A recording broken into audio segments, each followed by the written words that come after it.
Okay, so you want to own a construction company, buy some trucks, hire a crew, win projects, build structures, collect the payment, keep the profit. Sounds simple. It almost never is. Most people think a construction company sells buildings. It doesn't.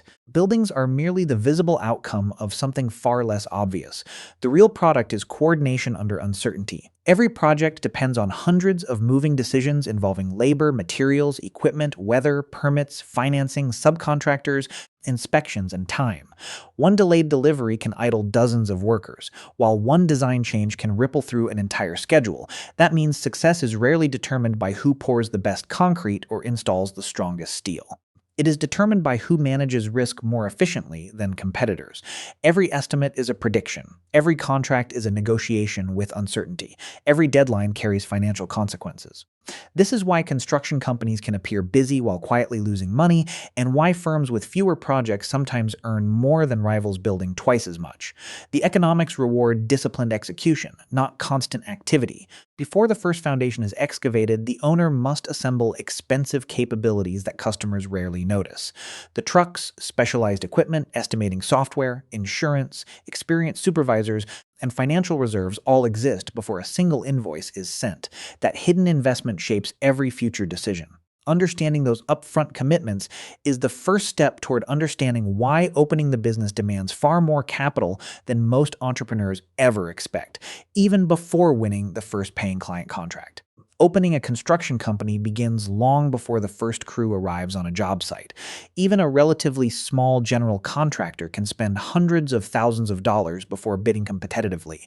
Commercial vehicles and pickup trucks may cost $50,000 to $90,000 each, while excavators, skid steers, loaders, or cranes can range from tens of thousands to well over $500,000 depending on size and capability. Many owners lease equipment, but monthly payments quickly accumulate. Then come the costs people rarely consider. Estimating software, project management platforms, GPS, fleet training, secure storage yards, temporary fencing, tools, protective equipment, fuel systems, and replace poof parts all require capital. Office space, accounting systems, legal fees, and working cash reserves are equally essential. Material purchases often demand deposits before clients release progress payments. That creates a cash gap that must be financed. Without sufficient liquidity, profitable projects can become financial crises simply because expenses arrive first. Unexpected costs also appear. Equipment breaks, fuel prices fluctuate, suppliers increase prices, and clients request design changes that temporarily disrupt schedules. Every adjustment consumes time and cash. By the time the company owns the equipment, secures the office, builds the systems, and prepares its workforce, an enormous investment has already been committed. Yet, despite all that spending, the company still cannot legally or practically complete a single customer project. Before any revenue appears, regulatory approvals, contractual qualifications, and insurance requirements must all align first, proving that spending money alone never opens the doors to sustainable operations at all. Capital may buy equipment, but it does not buy credibility. In construction, the ability to perform work legally and competitively depends on meeting a long list of regulatory and contractual requirements that vary by location and project type. Most contractors need business registration, tax identification, and state or local contractor licenses. Many jurisdictions require qualifying examinations, proof of industry experience, and financial disclosures before issuing those licenses. Public projects often demand contractor pre-qualification, while specialized trades such as electrical, plumbing, or HVAC require additional certifications. Insurance becomes another major barrier. General liability coverage is only the beginning. Workers' compensation, commercial auto insurance, builders' risk policies, umbrella coverage, and in many cases, surety bonds are expected before clients will even consider awarding a contract. Surety providers evaluate financial strength, project history, and management experience before issuing performance and payment bonds. Government inspections, environmental regulations, workplace safety standards, and building code compliance continue throughout every project. Failing to meet any of them can stop work immediately, creating delays that increase costs without generating additional revenue. Even after every approval is secured, winning contracts is another challenge. Many clients prefer contractors with years of completed projects, creating a difficult cycle where experience is required to earn work. But work is required to gain experience. By this stage, months may have passed. Hundreds of thousands, or even millions, of dollars may already be committed, yet little or no revenue has arrived. The business now faces a different reality altogether. The relentless cost of simply staying operational while waiting for projects to begin. Winning the first contract does not reduce financial pressure. In many ways, it increases it. A construction company carries substantial costs simply to remain capable of taking on work. Whether projects are plentiful or unexpectedly scarce, payroll is the largest expense for most firms. Project managers, site supervisors, estimators, accountants, mechanics, and skilled tradespeople all expect regular paychecks. Experienced workers are difficult to replace, so laying them off during slow periods can create even greater problems when demand returns. Equipment never stops costing money. Trucks require maintenance, heavy machinery needs inspections and repairs, tires wear out, hydraulic systems fail, and idle equipment still depreciates. Fuel prices fluctuate constantly, affecting transportation, generators, and machines across every active job site. Insurance premiums continue regardless of revenue. Office leases, software subscriptions, communication systems, accounting services, legal support and compliance reporting also generate recurring expenses. Warehouses and storage yards require rent, utilities, and security even when valuable equipment sits unused. Taxes add another layer of complexity. Payroll taxes, property taxes, vehicle registrations, licensing renewals, and local business fees continue on fixed schedules. At the same time, safety regulations require ongoing employee training, documentation, and inspections that consume both time and money. Unlike many businesses, construction companies cannot instantly reduce these obligations when projects slow. Their workforce, equipment, and infrastructure must remain ready for the next opportunity. That creates a business where large fixed costs persist regardless of how many contracts are underway. Every month, invoices arrive with perfect consistency. Project payments, however, rarely follow the same dependable schedule, exposing the industry's greatest structural weakness. The greatest weakness of a construction company is not finding work. It is surviving the gap between spending money and getting paid. Construction is one of the few industries where a company can complete millions of dollars of work, yet still struggle to pay its own bills. Materials are purchased first, employees are paid weekly or bi-weekly, equipment leases, insurance premiums, and fuel expenses arrive on schedule. Clients, however, often pay 30, 60, or even 90 days after invoices are approved.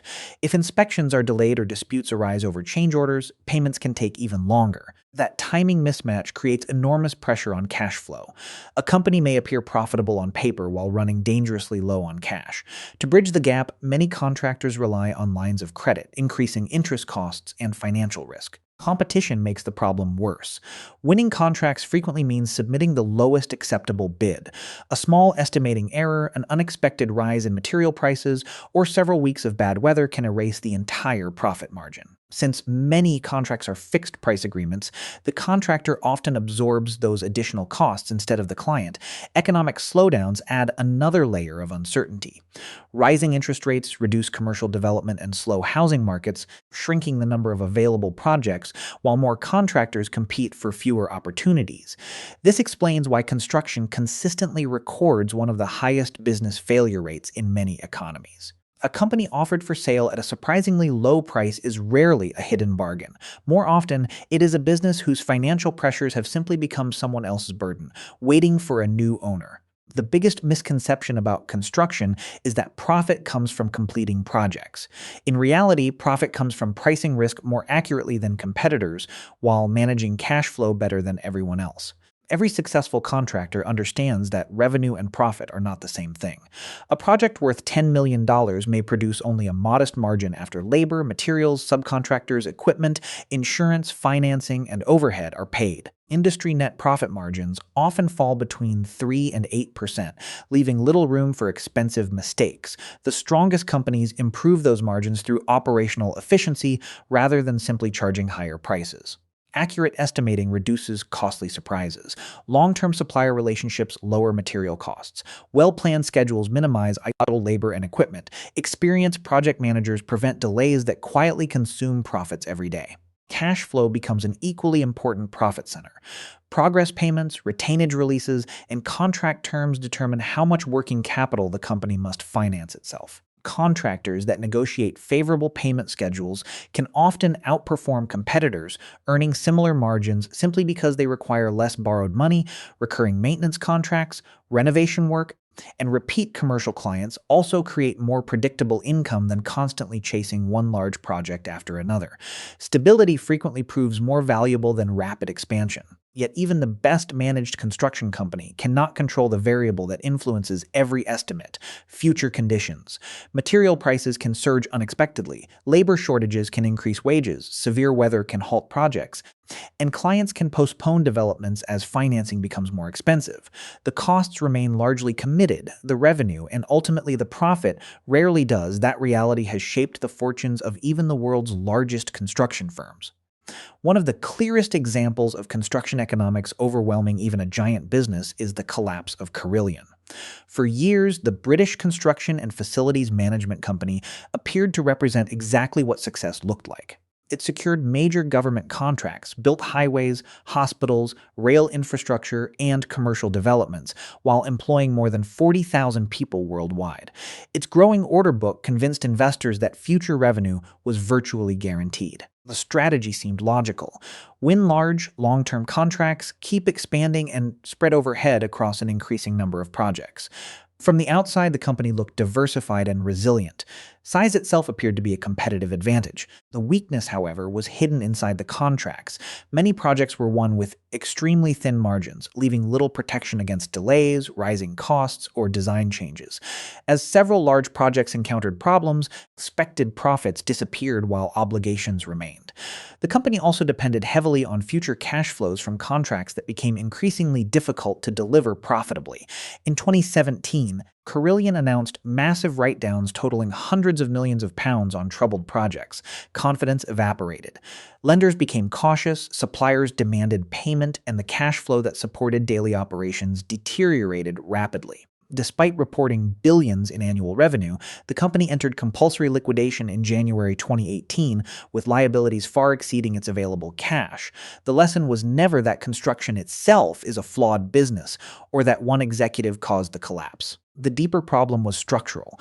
Large revenues created the illusion of financial strength, while razor-thin margins, delayed payments, debt, and project risk quietly accumulated beneath the surface. Growth amplified those weaknesses instead of eliminating them. Carillion demonstrated that in construction, impressive revenue can conceal fragile economics. The size of a contractor matters far less than the quality of its cash flow, the discipline of its bidding, and the resilience of its financial structure. If you owned a construction company, the best-case scenario would be a steady stream of profitable contracts, reliable clients, disciplined bidding, and enough cash reserves to absorb unexpected setbacks. Growth would come gradually, financed by retained earnings instead of excessive debt. The typical scenario, however, is far less predictable. Some projects exceed expectations while others barely break even. Delayed payments, changing material prices, labor shortages, and weather continually reshape financial results. Success depends less on building faster than managing uncertainty better. The worst-case scenario begins with one major project going wrong. Cash disappears, lenders tighten credit, suppliers demand payment, and payroll becomes difficult to meet. Even valuable equipment cannot solve immediate liquidity problems.